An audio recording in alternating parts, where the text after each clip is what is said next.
Selamat pagi, berjumpa lagi dengan saya. Kali ini saya nggak bicara atau nggak videokan tentang lebah trigona ya. Saya mau sharing tentang bersihin filter air, ya bersihin medianya. Udah lama karena di sini air kami menggunakan WTP, jadi ada unsur lumpurnya juga lumayan. Ini biasanya saya cuci setahun sekali ya. Coba kita lihat ya. Ya ini medianya, tabung filter ya. Tabung filter. Ini terakhir tahun 2002 bulan 8 ya, tanggal 6. Nah sekarang bulan Mei, kurang dari setahun.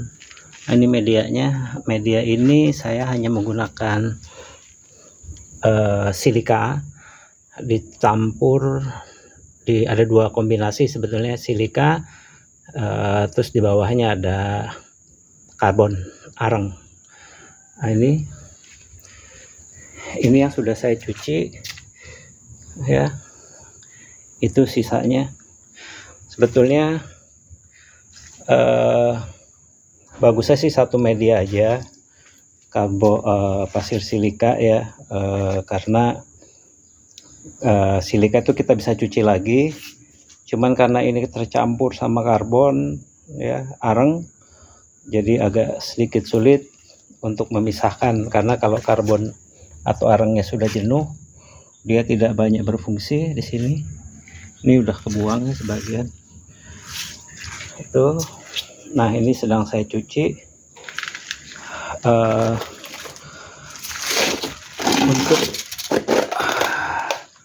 Untuk backwash sih sebetulnya bisa aja saya menggunakan backwash, cuman kadang-kadang karena sudah lengket,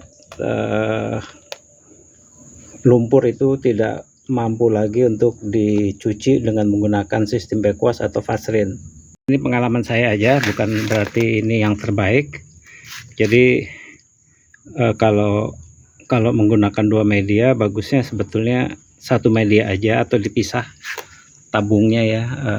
Satu untuk media pasir silika, untuk tabung yang berisi karbon atau arang batok itu dipisahkan, karena kalau sudah tercampur begini kita susah untuk memisahkan, karena ini arangnya sudah jenuh ya, jadi sudah tidak banyak berfungsi lagi menyerap gitu. Tapi juga untuk dipisahkan juga susah. Nah saya menggunakan filter satu lagi, itu ada carbon block. Nah jadi kalau menggunakan dua media sih bagusnya dipisah aja sih kalau menurut saya ya. Ini saya sudah cuci. Jadi sebetulnya media pasir silika ini bisa kita cuci lagi, kita bersihkan ya dengan cara seperti kita bersihkan beras, diaduk, disiram air sampai dia bening lagi gitu. Kalau pakai backwash pun bisa, kecuali kalau sumber airnya itu tidak banyak mengandung lumpur ya. Kalau mengandung lumpur, tambah lama dia akan lengket di pasir silika, walaupun di backwash juga tidak akan bisa melepas lumpur itu dari pasir silika ini. Nah nanti kita coba. Nah sementara ini dalamnya atau bagian luar ini saya kasih pelapis. Kenapa saya pakai ini? Karena sinar masih tetap masuk ke dalam tabung ini walaupun sudah menggunakan fiberglass ya, mengakibatkan adanya lumut di dalam. Jadi kalau kita buatkan lebih gelap supaya sinar nggak masuk, insya Allah lumut tidak terjadi di dinding bagian dalam dari tabung filter ini. Nah ya, ini sementara saya akan mencuci lagi sebentar sampai dengan dia bersih.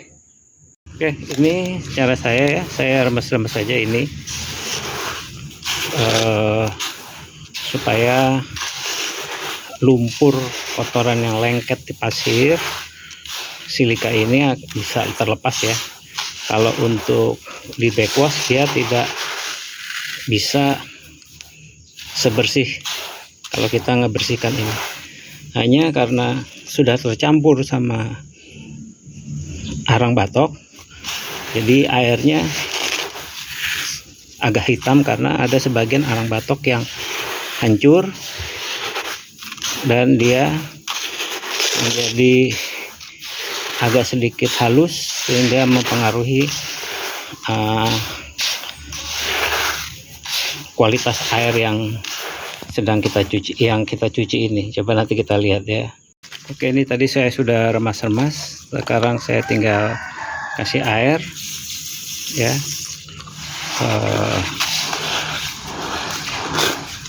Airnya agak hitam ya, ini bukan karena lumpur. Kalau lumpur agak coklat, kotoran lumpurnya tanah. Ini adalah serpihan yang dari arang batok juga campur sama lumpur sehingga air warnanya hitam. Sebetulnya bisa sih kita pisahkan arang batok ini sama pasir silikanya, tapi tidak maksimal ya. Pertama, kenapa kita bisa pisahkan?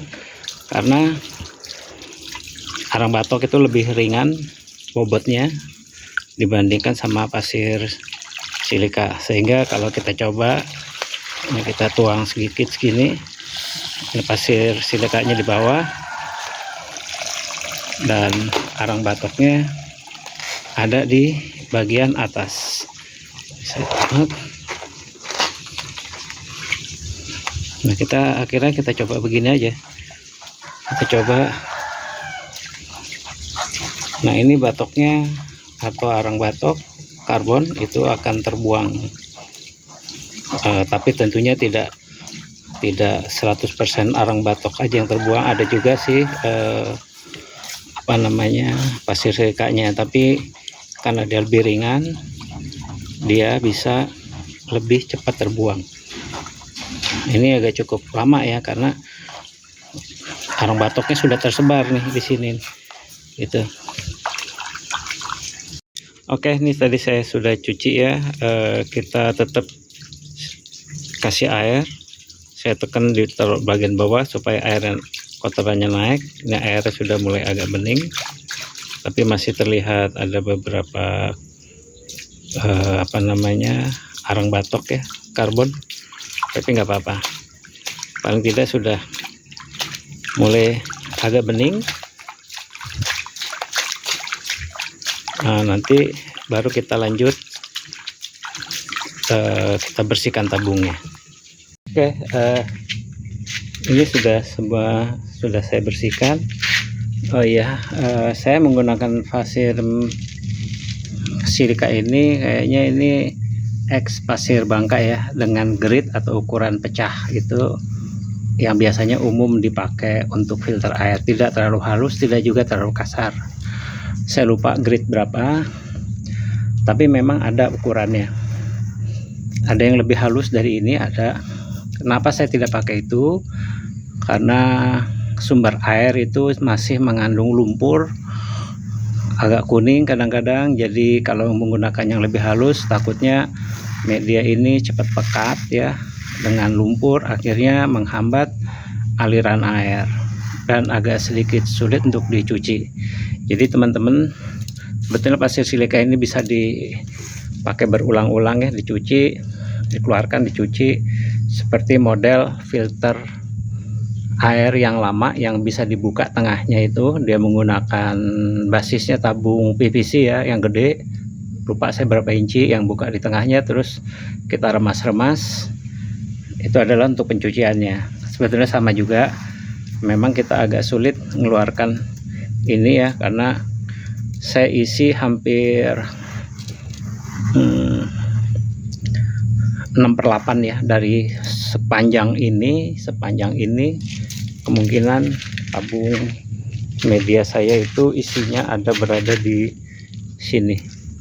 Jadi sepanjang ini cukup banyak, panjang ini, jadi pada saat kita mau rebahkan memang agak berat, butuh 2 orang kalau buat saya.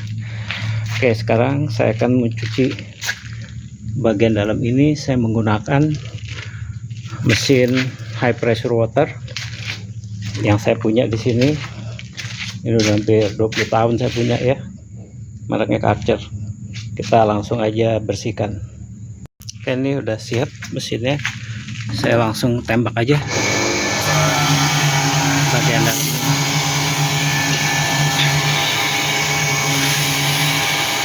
Oke, ini yang saya ceritakan tadi, ini saya tutup supaya sinar tidak masuk ke dalam tabung ini. Kalau agak ada sinar masuk sedikit, dia akan mengakibatkan adanya kemungkinan berlumut ya. Kita lihat bagian dalamnya.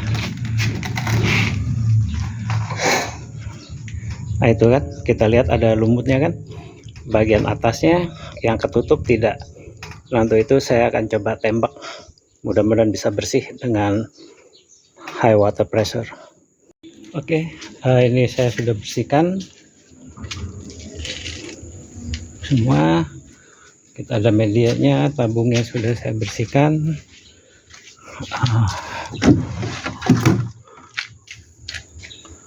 Sudah cukup bersih ya di sini. Kita lihat. Nah, ini sudah lumayan bersih. Jamurnya lumutnya berkurang. Ini adalah karbon block. Dari sini sebelum masuk ke dalam kita saring lagi pakai karbon block. Saya pakai warna biru ini supaya nggak kena sinar, jadi dia nggak berlumut. Oke, ini udah saya pasang kembali ya semua instalasinya pipa filter. Jadi di sini dulu saya pernah menggunakan jalur untuk pompa ya, untuk memasukkan ke sini. Sumbernya ini dari yang sini, dia masuk, keluar di sini ya. Tapi keluar dari situ sebelumnya kita menggunakan filter terakhir di sini masuk. Nah ini untuk pada saat kita selesai backwash, kita bersihkan. Saya buang dulu airnya sebelum masuk ke dalam filter selanjutnya atau ke dalam tandur. Alhamdulillah di sini saya copot pompanya karena tekanan air dari WTP cukup kuat sehingga tidak dibutuhkan pompa pendorong. Ini saya coba ya untuk backwash ya. Ini air bersih ya airnya ya. Nah, bersih, hampir dikatakan hampir sama dengan air outputnya lah. Oke, ini sebetulnya filter ini adalah filter pertama yang masuk dari sumber air di rumah. Di belakang ada 2 filter lagi seukuran ini. Itu sebelumnya air masuk ke tandon dulu, baru masuk ke dalam filter yang kedua. Cuman medianya agak sedikit berbeda karena saya tambahkan ada mangan, ada zeoloid ya. Selain juga karbon gitu. Jadi tetap kita harus secara rutin backwash dan fast-rinse untuk membersihkan level kejenuhan daripada air. Nah untuk monitoringnya adalah di sini. Kalau seandainya air yang saya buka sudah agak sedikit kecil, berarti sudah jenuh. Ini akan saya buka, saya bersihkan setelah saya backwash di situ, dan saya punya backup. Dan ini adalah karbon block yang cadangan, jadi saya ganti, saya cuci untuk menggantikan filter yang ada di sini. Jadi untuk bagusnya memang tetap kita menggunakan atau melaksanakan backwash maupun fast rinse ya, apapun itu sumbernya, apakah itu sumber dari sumber air bor ataupun sumber dari air lain. Frekuensi tergantung dari tingkat kejenuhan air. Mungkin itu saja yang bisa saya sharing kali ini. next time. Mudah-mudahan ini bermanfaat ya buat teman-teman semua. Terima kasih. Assalamualaikum warahmatullahi wabarakatuh.